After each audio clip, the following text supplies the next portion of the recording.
Mirë se erdhe në botën ku askush nuk është i pafajshëm. Sekrete shqiptare, vendi ku rrëfimet më të thella, më të ndaluara dhe më të pathëna të shqiptarëve marrin zë. Na bëni subscribe për histori të ndryshme.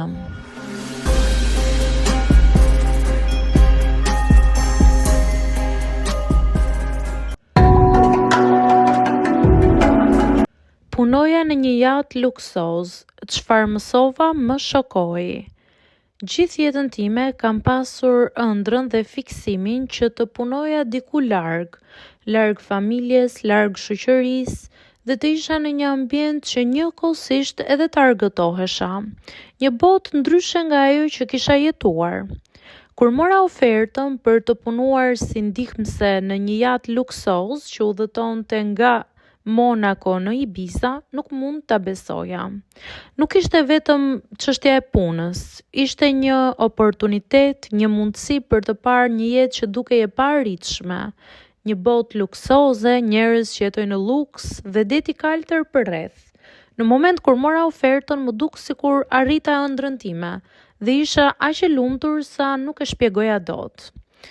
Kur mbërrita për herë të parë në yacht, më shkoi mendja vetëm të analizoja madhësinë e yachtit. Ishte një tmerr i vërtet. Yachti ishte i madh sa një qytet, sa Tirana e tërë Tirana. Çdo gjë ishte ndriçuar dhe perfekte.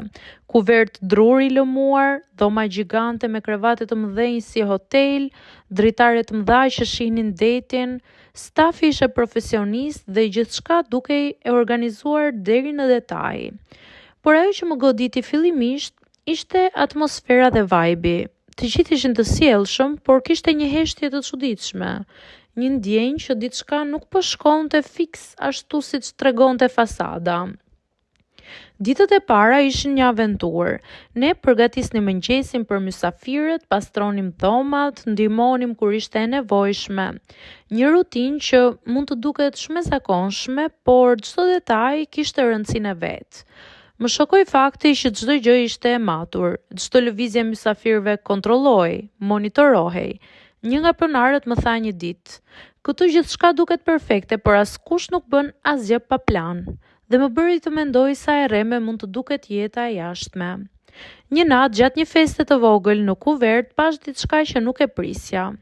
Një prej mysafirëve që dukej gjithmonë i lumtur dhe i buzëqeshur, doli në një qoshe të yachtit dhe filloi të qante me ngashërim dhe me ulërima.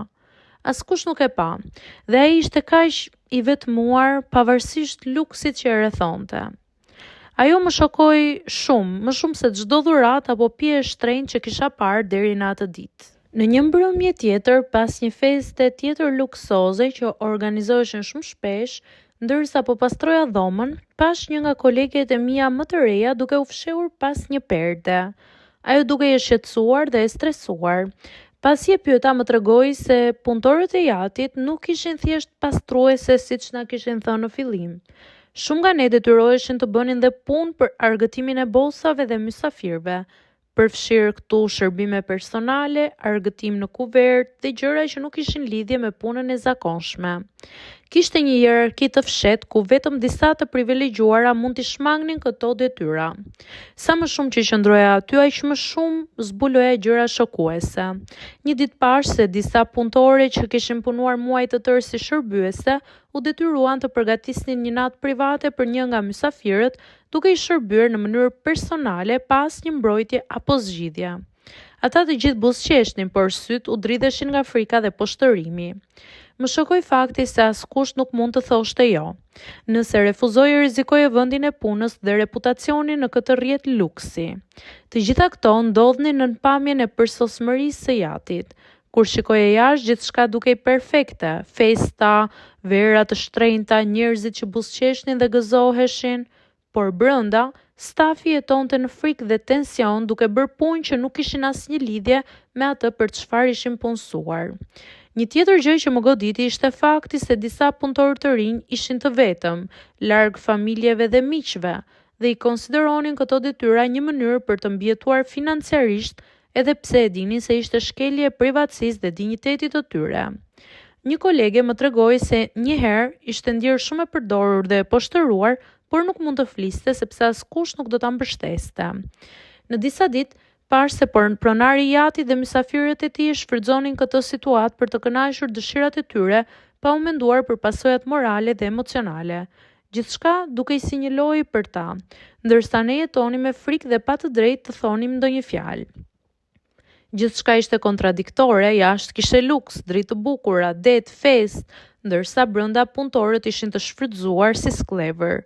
Zbuluam një botë të fshehtë ku paratë dhe pozicioni i disa individëve përdoren për të kontrolluar dhe manipuluar të tjerët. Që nga ajo ditë, bëra si bëra, e mbarova sezonin me të detajet dhe sekretet e mia të cilat nuk do t'i ndaj me ju këtu. Por pas atij sezoni kam mësuar shumë dhe ju rekomandoj kur mos të bini pre e këtyre kontratave në thonjza të punës.